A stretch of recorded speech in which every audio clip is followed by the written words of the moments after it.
요한계시록 35번째 시간입니다. 우리는 지난 시간에 용과 짐승에 의하여 박해받고 핍박받았던 성도들의 하늘에서의 모습을 살펴보았습니다. 이 땅에서는 패배한 자처럼, 실패한 자처럼 보였으나 그 실상은 승리자로서 하나님의 보좌 앞에서 거룩한 천사들과 함께 새 노래를 부르고 있는 그 광경이 고난받고 있는 요한시대의, 사도 요한시대의 성도들과 그리고 우리들에게도 우리가 왜 이 세상과의 영적인 유혹과 핍박, 그 싸움에서 이겨야 될지를, 궁극적으로 왜 승리자가 되어야 될지를 보여주고 있죠.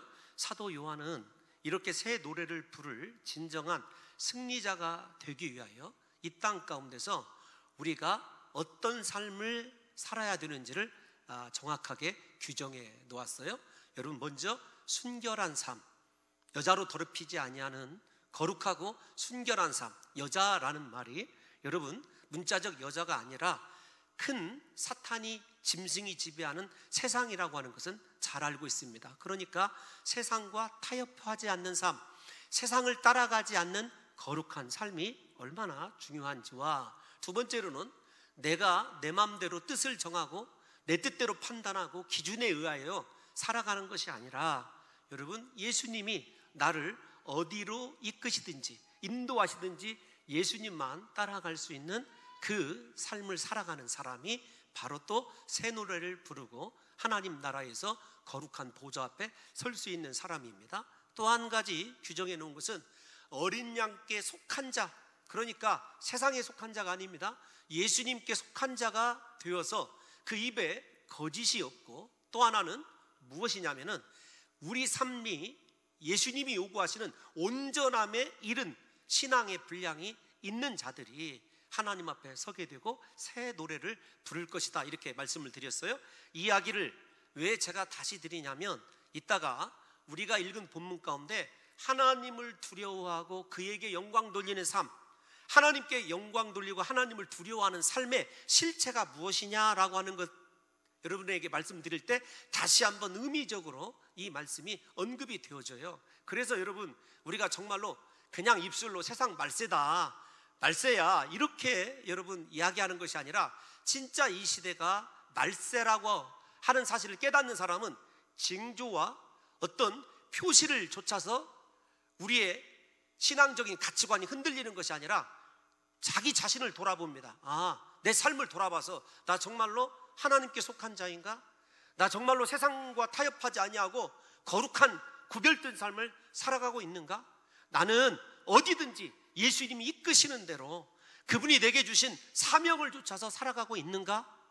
나는 진실로, 하나님이 진실로 진실로라고 얘기할 수 있을 만큼의 정직하고 솔직할 뿐만 아니라 모든 삶에서 흠이 없을 정도로 그렇게 예수 믿는 자로서 세상 가운데 서 있는가라고 하는 것을 여러분 우리가 돌아보게 되어 있어요. 그래서 제가 요한계시록 중간중간에 말씀을 드립니다마는 징조가 중요한 것이 아닙니다. 말세의 현상이 중요한 것이 아니라 내 삶이 예수 믿고 어떻게 변화되어 있는가라고 하는 것이 가장 여러분 요한계시록의 핵심이라는 사실을 아셔야 돼요. 세상은 여러분 중요치 않아요. 가장 중요한 건 지금 내 신앙의 상태, 내 삶이 어떻게 하나님 앞에 드려지고 있는가라고 하는 것이 중요할 따름입니다. 오늘 본문은 그렇게 천국에서 새 노래를 부르게 될 하나님의 백성을 예시해주고 그 모습을 보여줌과 더불어 이제는 만국 백성에게 행하여질 하나님의 심판이 우리에게 어떤 의미인지를 6절에서 13절까지 사도 요한이 보게 됩니다. 그런데 여러분, 우리가 읽은 본문은 크게 이 말세에 주님이 행하시는 심판이 두 가지 관점에서 우리가 한번 살펴봐야 되는데, 첫 번째로는 모든 만국 백성에게 전할 공중에 날아가는 천사에 의한 영원한 복음이 있다는 거예요. 여러분, 공중에 천사가 날아가다 요한계시록 8장에 등장했습니다. 공중에 날아가는 천사가 화가 있을지로다, 이렇게 이야기하고 있지 않습니까?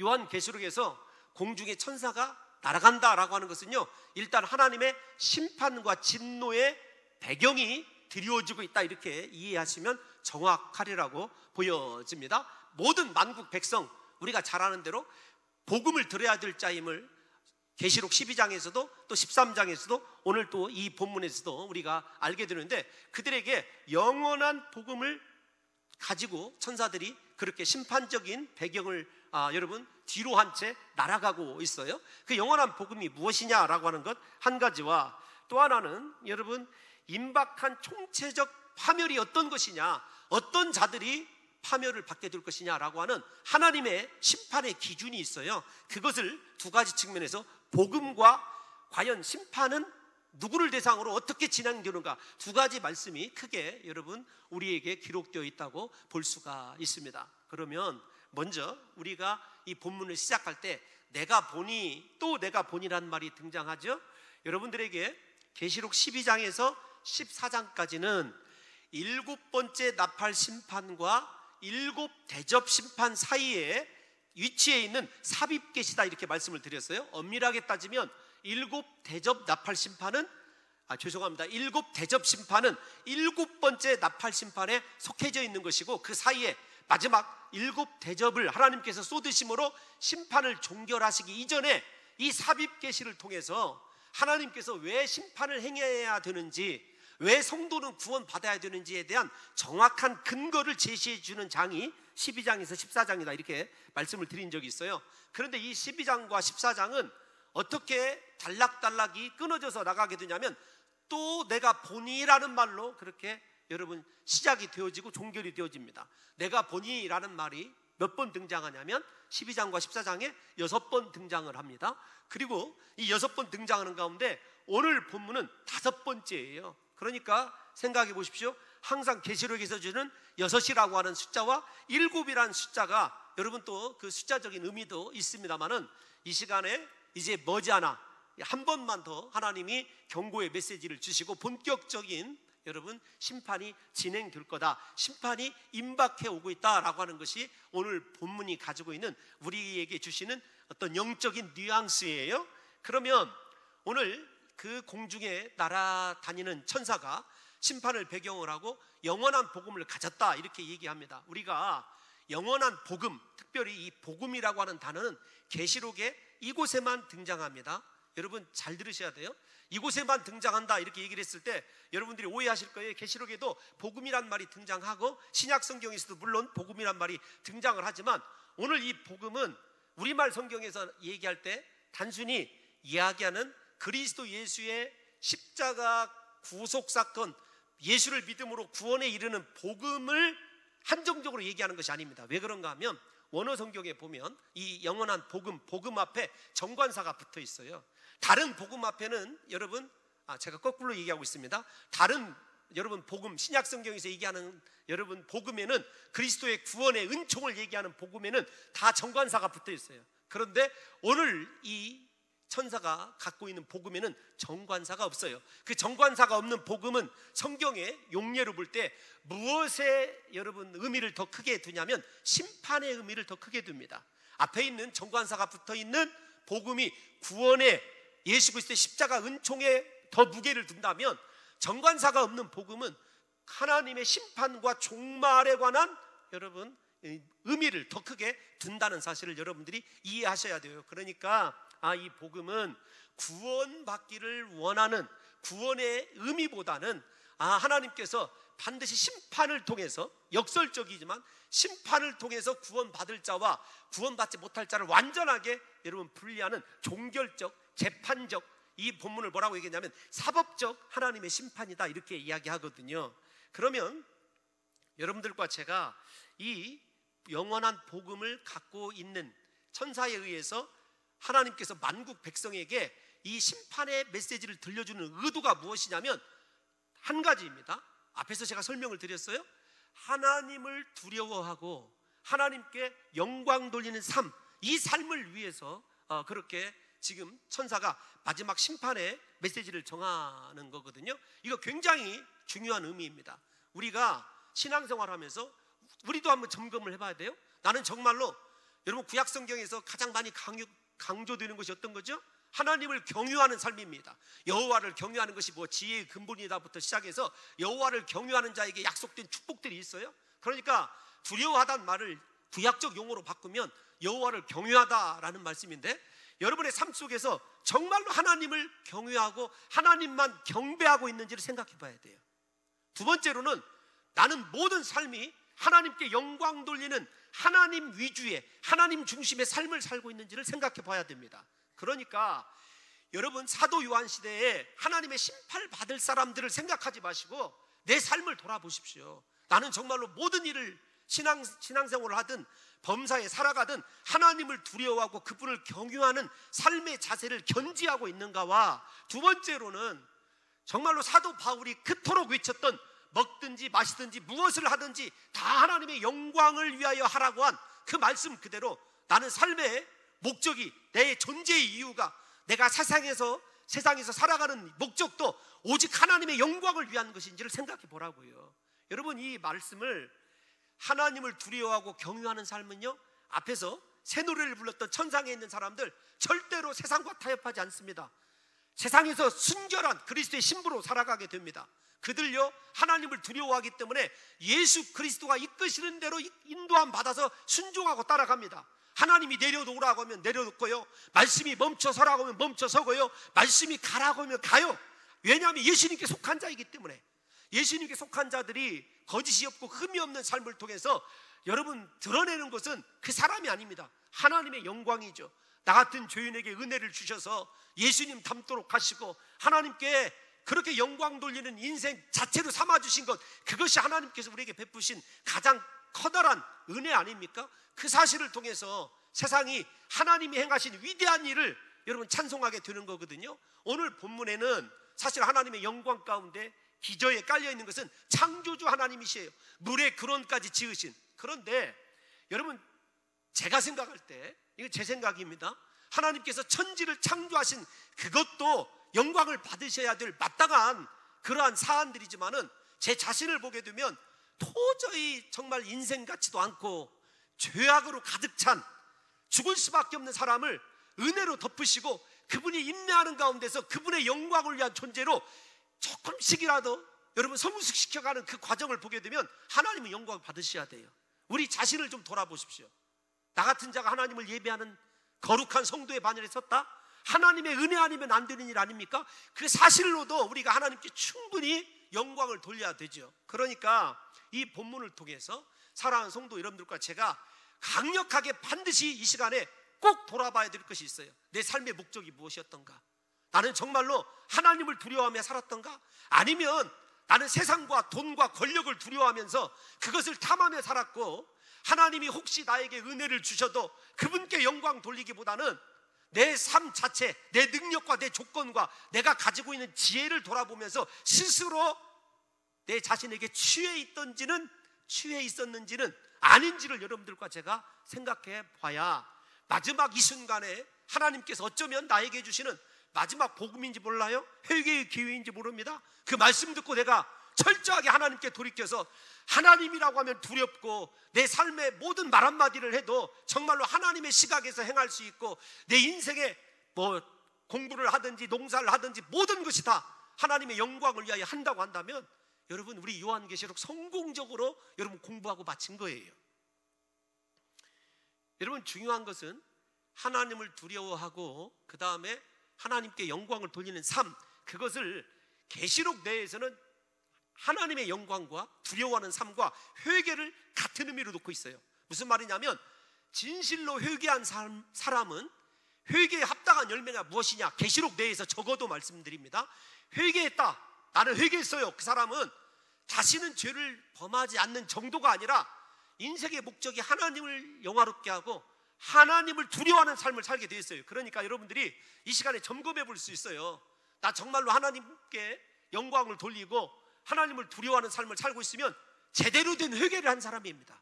내 입장에서 감정적 회개를 한 것이 아니라 하나님이 원하시는 의지적 회개까지 이루어진 사람이, 여러분, 회개의 열매가 무엇이냐면 범사에 하나님 두려워하고 오직 하나님의 영광을 위해서 살아가게 되는 것, 그것이 회개의 열매예요. 왜 그런가라고 하는 것을 계시록 내에서 입증을 해드리면, 언제나 회개와 영광이 같이 나타나요. 계시록 15장 4절을 먼저 읽어볼까요? 시작. 주여 누가 주의 이름을 두려워하지 아니하며 영화롭게 하지 아니하오리까? 오직 주만 거룩하시니이다. 주의 의로우신 일이 나타났음에 만국이 와서 주께 경배하리다 하더라. 만국 죄에 잡혀있고 짐승에게 경배하던 자들이 하나님을 경배하는 것, 회심일 뿐만 아니라 그렇게 하나님을 두려워하고 영화롭게 하는 것 자체를 15장 전체를 읽어보면 회개의 열매로 보고 있어요.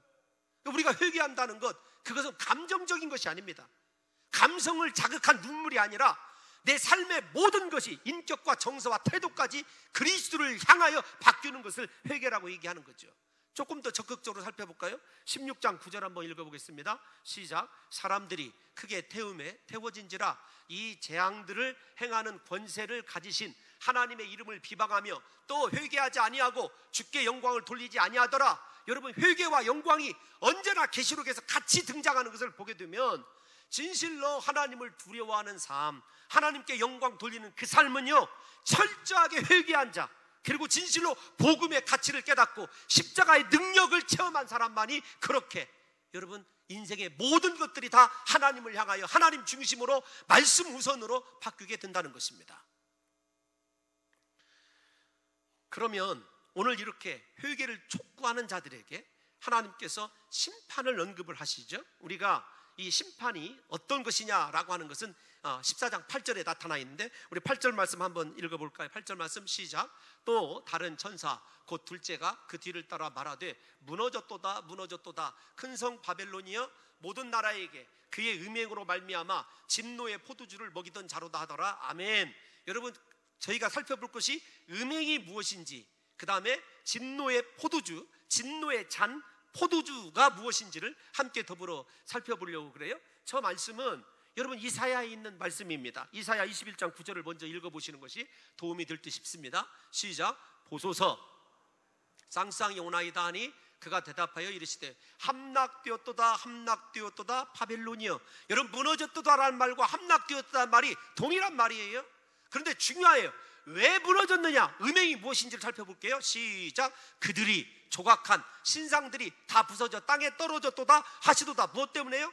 우상숭배 때문에 그런 거죠. 그러니까 음행은 여러분 육체적인 실제적으로 우상숭배를 하는 사람들에게서 나타나는 음행도 부차적인 문제이지만 우상숭배예요. 그 우상숭배의 원인 때문에 우상숭배를 해서 하나님께서 그들을 함락시키고 무너뜨린 거예요. 여러분, 그 바벨론이 무엇 때문에 무너졌느냐? 첫 번째 우상숭배입니다. 두 번째, 여러분 바벨론이 왜 무너졌는가라고 한다면 교만함 때문에 그래요. 하나님을 두려워하지 않는 삶, 하나님께 영광 돌리지 않는 삶을 교만함인데, 제가 성경에서 죄의 차등을 두는 것이 아니라 가장 하나님께서 무섭게 다루시는 죄가 어떤 죄냐면 교만이라는 것을 계시록을 읽어보면 알게 돼요.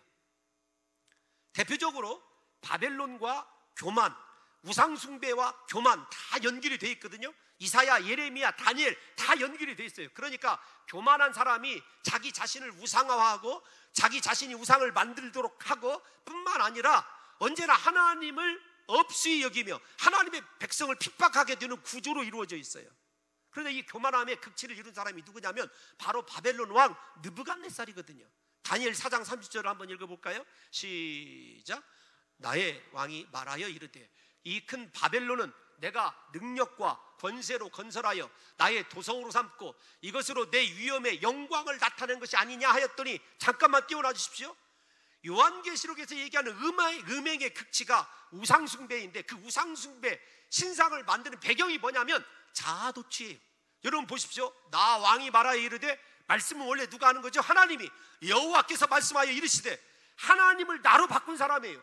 이 큰 바벨론은 내가 능력과 권세로 건설하여, 주인공이 누구죠? 하나님의 은혜로 이루어진 것이 아니라, 여러분 사도행전에 보게 되면은 헤롯은 하나님께 영광 돌리지 않아요. 충이 먹어 죽었다 이런 말이 나오지 않습니까? 마찬가지예요. 느부갓네살도 내가 능력과 권세로 건설하였다, 그 다음에 나의 도성으로 삼았다, 이것으로 하나님께 영광을 돌리는 것이 아니라 내 위엄의 영광을 나타내는 것이다, 이렇게 얘기하고 있어요.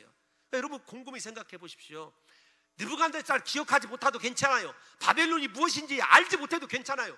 내 삶이 오늘날 이렇게 된 것이 하나님의 은혜이고 하나님의 보살핌 때문이 아니라 내 능력, 내 지혜, 내가 가지고 있는 스펙 때문이고 내가 가지고 있는 탁월한 어떤 세상과의 여러분 천부적인 어떤 스킬더블이라고 생각한다면 여러분 이것이 바로 누구의 삶이냐면 느부갓네살의 삶이고, 그 교만함이 결국은 자기 우상화로 이어지게 되고 우상숭배로 여러분 이어지게 되는 거죠.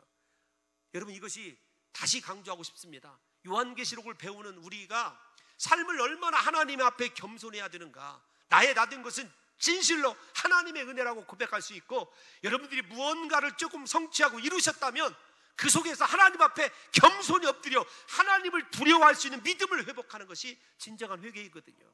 여러분 생각해 보십시오. 우리는 조금만 다른 사람보다 탁월한 위치에 있으면은요, 하나님의 영광이요 오간데 없어요. 다 영광 가르칩니다. 여러분 왜 세상에서 악착같이 성공하고 출세하려고 하죠? 다 자기 우상화 때문에 아닙니까? 내가 이런 사람이다, 나를 과시하고 싶고. 여러분 생각해 보십시오. 요즘 우리가 생각하는 차량, 좋은 집 다 여러분 무엇과 관련이 있냐면 복음과 하나님의 영광과 관련은 이만큼도 없습니다. 다 자기 과시 아닌가요? 요즘 아이들이 말하는 허세 때문 아닙니까? 우리 인생의 목적이 여러분 지금 이렇게 흘러간다면, 이 풍조를 따라 흘러간다면 적어도 우리 교회의 성도들만큼은 그러지 않았으면 좋겠어요. 진실로 우리가 하나님을 두려워하고 하나님께 영광된 존재들로 우리가 사용되어지는 것, 오직 하나님만을 위하여 내 인생이 사용되어지는 것, 이 삶을 추구하게 될 때 너 제대로 된 회개를 한 사람이고, 네가 바로 하나님의 거룩한 새 노래를 부를 아름다운 인생이라는 사실이란, 아름다운 인생이라고 인정받는다는 사실을 깨달으셔서 사랑하는 성도 여러분, 우리 삶을 다시 한번 점검하시고 오직 하나님께로, 복음으로, 말씀으로 돌아가서 오직 한평생 주님만을 위하여 헌신하는 귀한 성도들이 되시기를 예수님의 이름으로 축원합니다. 여러분 이렇게 바벨론이 망한 것 두 가지 이유 때문에 그래요. 크게 우상숭배와 그 근저에 깔려있는 교만 때문에 그런 것이죠. 그런데 오늘 이 사도 요한이 로마를 이야기하면서 바벨론이라고 한 이야기는 직접적으로 로마를 언급할 수 없기 때문에 더욱더 핍박이 올까봐 그런 것도 있지만, 바벨론과 로마의 공통점이 있어요. 어떤 것이냐면 유일하게 유대를 점령하고 예루살렘 성전을 짓밟은 제국이 바벨론과 로마예요. 뿐만 아닙니다. 여러분 여러 가지 음란한 우상 문화를 여러분 조장을 하고 하나님을 섬기지 못하도록 핍박한, 적극적으로 핍박한 나라가 여러분 바벨론과 로마입니다. 뿐만 아니라 바벨론도 어떻게 망하는지 모를 정도로 신속하게 망하고, 그 영영할 것 같던 로마도 어떻게 망하는 줄 모르고 신속하게 망하게 되는 과정까지도 동일한 공통점들이 여러 가지가 있어요. 그런데 여러분 하나님께서 이 로마 큰성 바벨론을 멸망시킨 이유, 지금까지 말씀을 드렸습니다. 구체적으로 표현하면 왜 모든 나라에게 그의 음행으로 말미암아 진노의 포도주를 먹였는가라고 하는 것이 중요하죠. 여러분 여기에서 나오는 모든 나라로 음행에 이르게 하는 포도주가 무엇이냐, 예레미야 5장 17절에 나오는 말씀이거든요. 한번 읽어보겠습니다. 시작. 바벨론은 여호와의 손에 잡혀 있어 온 세계가 취하게 하는 금잔이라. 뭇 민족이 그 포도주를 마심으로 미쳤도다. 8절이요. 주님, 제가 이렇게 적어드리지 않아서 여기까지만 하겠습니다. 여러분 우리에게 가장 중요한 건 무엇이냐면 7절 죄송해요. 집사님 7절만 다시 좀 띄워놔 주시기 바랍니다. 포도주에 취했어요. 모든 나라. 그러니까 그들의 영향력이 하나님을 경배하게 하는 것이 아니라 온전히 우상숭배하게 하는데 모든 영향력이 끼쳤다는 것을 포도주에 취하다 이렇게 이야기를 합니다. 포도주 얼마나 여러분 우리에게 부드러운 낭만적인 이미지입니까? 그런데 그것이 어느새 여러분 죄도 그래요. 나도 모르게 낭만적이고 달콤한 것 같은데 그것이 악한 영향력을 가지게 되죠. 우리가 잘 아는 대로 사과 박스예요. 사과 하나가 조그만하게 썩어가기 시작하면 금방 온 사과가 다 썩는 것과 동일한 이치예요. 그것을 포도주에 여러분 이 잔으로 비유하고 있는 것으로 그렇게 아셔야 됩니다. 중요한 것은 백성들이 그렇게 하나님을 대적하고 우상 숭배하면서 하나님을 섬기는 자들을 핍박하는 그것을 미쳐요? 미쳤다 그 말은 전혀 자기 자신을 구분하지 못합니다. 신앙생활에 가장 큰 여러분 안 좋은 증상이 어떤 것이냐면 말씀을 들어도 자기 삶을 돌아볼 줄 몰라요. 내 위치가 어느 정도인지 몰라요. 왜냐하면 무언가에 미쳐있기 때문에 그렇죠. 사탄의 역사가 바로 그렇습니다. 우리에게 말씀이 들리고 하나님 말씀이 두려워서 그 앞에 엎드릴 수 있다면 그 사람 소망이 있는 거예요. 여러분, 제가 여러분들에게 포도주 이렇게 얘기했을 때 구체적으로 음행을, 우상숭배, 교만함에서 나오는 모든 사람들에게 대한 악한 영향력, 그 영향력의 결과는 하나님을 대적하기 때문에 직접적으로 하나님을 섬기는 자들을 핍박하는 짐승을 따르는 자들, 짐승을 경배하는 자들과 동일하게 그렇게 선상에 서 있어요. 그러면 포도주에 취했다라고 하는 말이 궁극적으로 왜 성도들을 핍박하는 말인가 라고 하는 것을 보게 되면 일단 좀 이건 좀 살펴봐야 될 것 같아요. 17장 2절 한번 읽어보겠습니다. 계시록이에요. 계시록 17장 2절 시작. 땅의 임금들도 그와 더불어 음행하였고 땅에 사는 자들도 그 음행의 포도주에 취하였도다. 우상숭배, 하나님을 대적하는 삶. 그래서 그 임금들이 행하는 것이 무엇이냐면 교회 핍박이에요. 중요한 17장 6절도 한번 읽어보겠습니다. 시작. 또 내가 보매 이 여자가 성도들의 피와 예수의 증인들의 피에 취한지라 내가 그 여자를 보고 놀랍게 여기고 크게 놀랍게 여기니 포도주를 무엇으로 얘기했어요? 성도의 핍박받아 흘리는 순교자의 피를 이야기했어요. 예수 그리스도께서도 포도주를 피로 그렇게 여러분 피를 포도주로 언급한 것처럼 우리에게 포도주 그러면 그들에게는 죄악의 상징이고 우상숭배의 상징이지만 그 결과는 성도의 핍박이고 그 핍박 때문에 성도들이 흘리는 이 땅 가운데서 순교의 피를 이야기하는 것입니다. 그러니까 음행의 포도주에 취했다 이 말은 하나님을 대적하고 우상숭배할 뿐만 아니라 하나님의 백성들을 핍박하고 교회 공동체를 압박하고 여러분 박해하는 행위를 이야기한다는 것입니다. 그러므로 이렇게 음행의 핍박과 포도주에 취한 자들에게 하나님이 주시는 것은요 진노의 잔이에요. 포도주 잔에 취해 있는 자들에게 하나님이 진노의 잔을 주셔요. 그러니까 그들을 하나님께서 그들의 방식대로 심판하시는 거죠.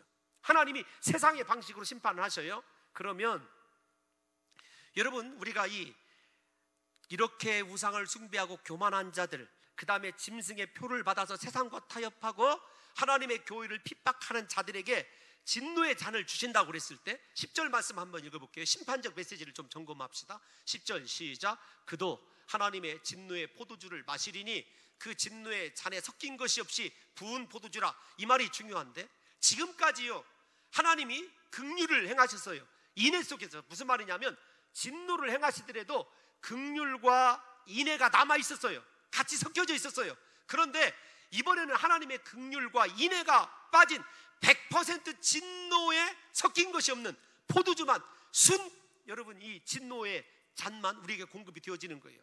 여러분 세상에 술이 100% 알코올은 없지 않습니까? 뭐 탄산수가 섞여져 있든지 아니면 물이 섞여져 있든지 순화시키죠. 그래야 여러분 사람의 이 위장도 보호되니까 하나님께서 그걸 그 당시에 술 문화에 비춰서 얘기하는 거예요. 너희들에게 지금까지는 내가 순화된 것, 섞어서 순화된 것을 주었지만 이제는 마지막 진노의 잔 100% 진노만 가득한 분노를 내가 너희에게 쏟을 것이라고 하는 하나님의 마지막 여러분 심판의 메시지인 것이죠. 그 결과가 무엇이냐면 불과 유황으로 고통을 받는 거예요.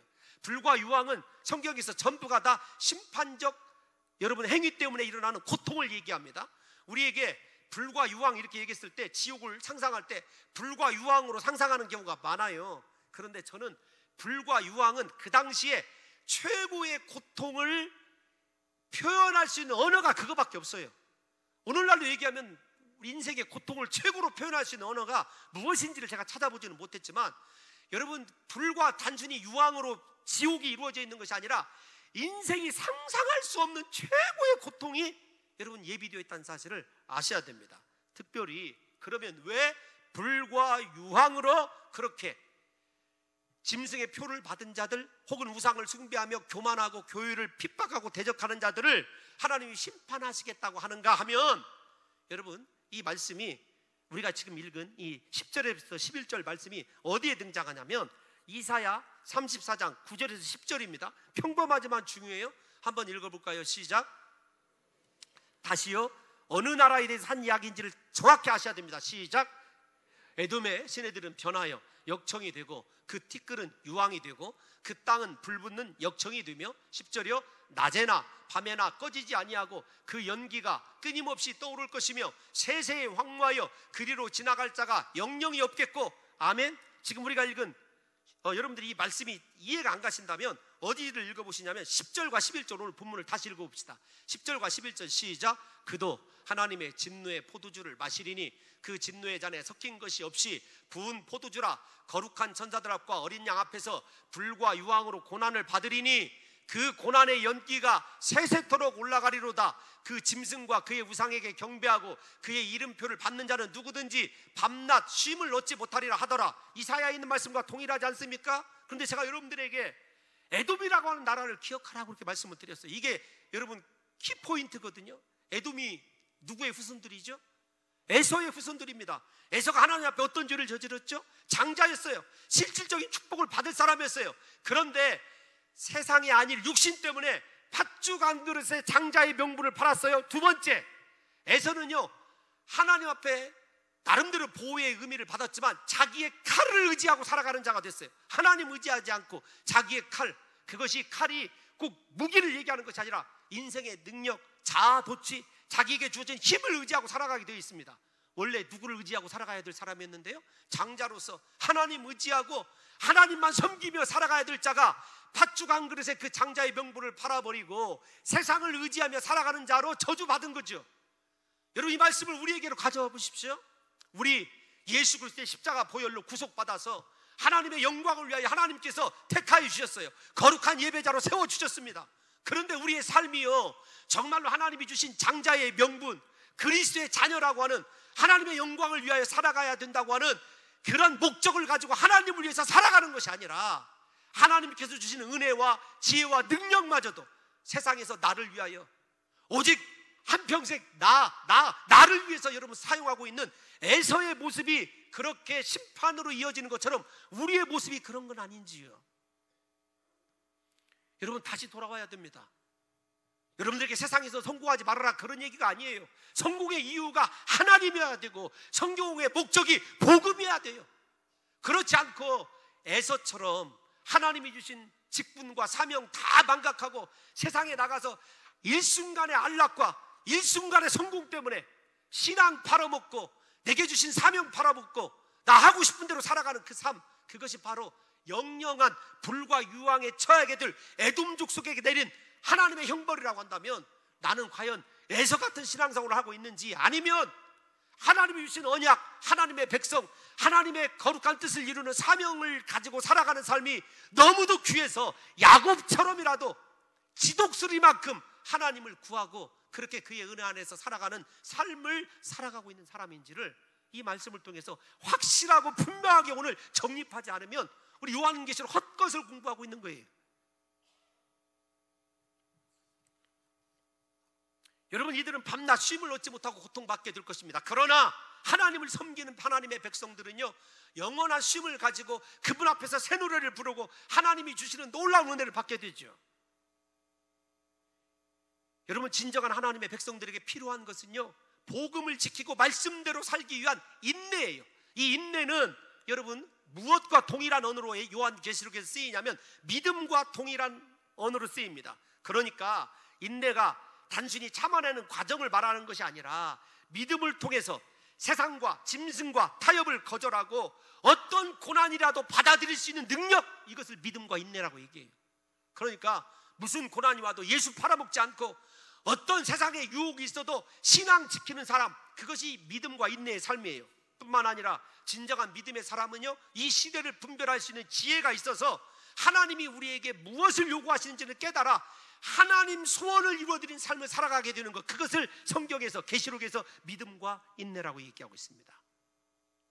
결과적으로 인내로 그리스도의 말씀을 지키고 순종하다 죽은 자들이 복이 있어요. 그렇게 순교의 피를 흘리는 사람이 복이 있는 것이죠. 그래서 요한계시록에서 주 안에서 죽는 것, 순교하는 것은요 승리의 최고봉입니다. 여러분 생각해 보십시오. 예수 그리스도를 위하여 목숨까지도 버리는 삶이 복이 있다고. 여러분, 세상에서 성공하고 잘 나가는 것이 복이 아니라 그리스도를 위하여 포기하고 내게 있는 소중한 것도 예수님이 원하시면 내려놓을 수 있는 삶, 그 사람이 복이 있는 삶이라고 그랬는데 우리는 매일매일 복복하면서 돈 잘 벌고 건강하고 자식들 잘 되면 복이라고 생각하는데 여러분, 그게 복이 아닙니다. 예수님을 위하여 내 것을 얼마나 포기했고 예수님을 위하여 무엇을 헌신하며 살아가고 있는지, 생명마저도 드리고 있는 삶을 살아가고 있다면 그 사람이 복 있는 거죠. 사람들이 볼 때 미련한 것 같고 어리석은 것 같고 패배한 사람 같아도 그 사람들이 나중에 천국에서 보좌 앞에서 새 노래를 부를 수 있는 하나님의 백성들 아닙니까? 성령이 말씀하시다, 여러분 이 단어가 12절에 나타나지 않습니까? 그런데 여러분 13절에 나타나는데, 성령이 말씀하신 건 요한계시록 딱 2차례예요. 여러분 우리가 잘 아는 대로 성령이 말씀하시다 오래간만에 등장하죠. 요한계시록 초반부에서 7교회 편지할 때 귀 있는 자들은 성령이 교회들에게 하시는 말씀을 들을지어다. 성령이 하시는 말씀을 들어야 돼요, 우리에게. 여러분 성령이 말씀을 하시면 언제나 그러하다, 나이라고 하는 단어와 아멘이라고 하는 단어가 여러분 우리에게 언제나 같이 동반하게 되는 걸 보죠. 무슨 말입니까? 성령이 말씀하시는 것은 진리예요, 진리.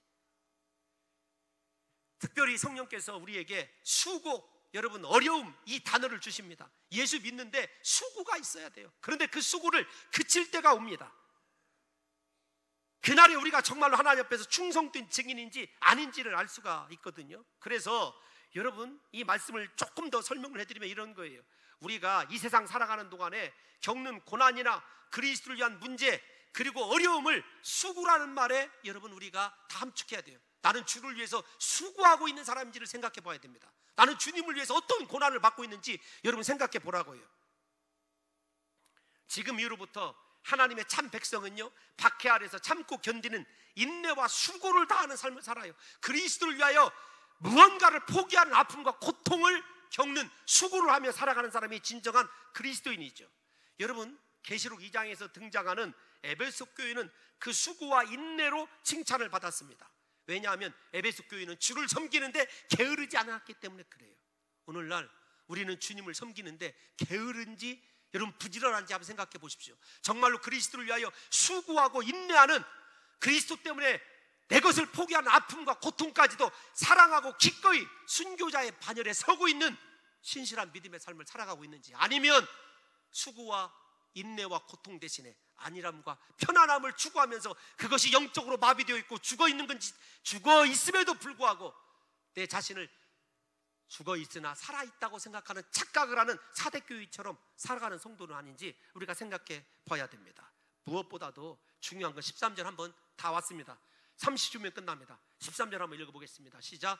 또 내가 들으니 하늘에서 음성이 나서 이르되 기록하라. 지금 이후로 주 안에서 죽은 자들은 복이 있도다 하시매 성령이 이르시되 그러하다. 그들이 수고를 그치고 쉬리니 이는 그들이 행한 일이 따름이라 하시더라. 아멘. 여러분 우리의 삶의 모든 지금의 삶의 모습이요, 하나님 나라 이르를 때 다 속속히 드러나게 되어 있어요. 무엇이 따름이냐? 그들이 행한 일, 주를 위해서 수고하고 주님을 위해서 헌신한 그것만 여러분 남아있는 거죠. 하나님 나라 올라가셔서 뒤돌아 봤을 때 이 땅 가운데 사는 동안 주를 위해서 고생하고 수고하고 헌신한 것만 뒤에 있는데, 그것이 없는 인생은요 얼마나 비참하게 여러분 그렇게 부끄러운 구원을 얻게 될지를 생각하시고, 우리 이 땅 가운데서 지금의 삶이 중요합니다.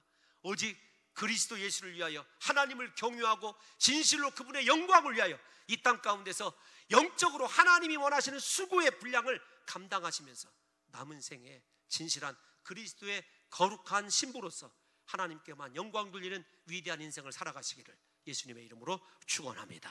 하나님 아버지, 우리의 삶을 고쳐 주옵소서. 이 땅 가운데서 오직 예수 그리스도를 위하여 수고할 수 있는 힘과 능력을 주실 때 생명까지 아낌없이 주 앞에 드릴 수 있는 진정한 믿음을 소유한 인내의 사람이 되도록 하나님 말씀을 듣게 도와주옵소서. 예수님의 이름으로 감사드리며 기도하옵나이다. 아멘.